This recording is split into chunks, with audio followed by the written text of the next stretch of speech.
حضرت امام علی رضا علیہ السلام نے فرمایا، ماں کے دودھ سے بہتر بچے کی کوئی غذا نہیں۔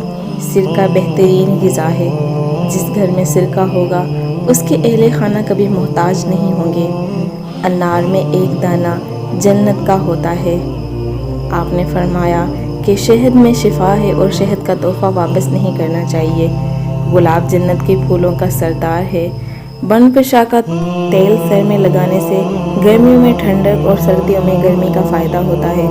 زیتون کا استعمال کرنے والا 40 دن تک شیطان کے شر سے محفوظ رہتا ہے۔ قرآن پڑھنے، شہد کھانے اور دودھ پینے سے حافظہ بڑھتا ہے۔ آپ مزید فرماتے ہیں کہ گوشت کھانے سے شفا حاصل ہوتی ہے اور مرض دور ہوتا ہے۔ جو شخص 40 دن تک گوشت نہ کھائے وہ بد اخلاق ہو جاتا ہے۔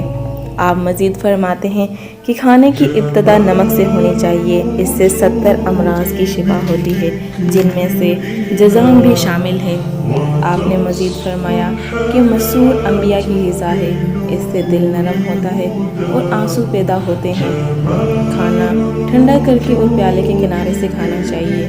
اچھا کھانا، اچھا جوتا پہننا، قرض سے بچنا، کثرت جماع سے پرہیز کرنا مفید ہوتا ہے۔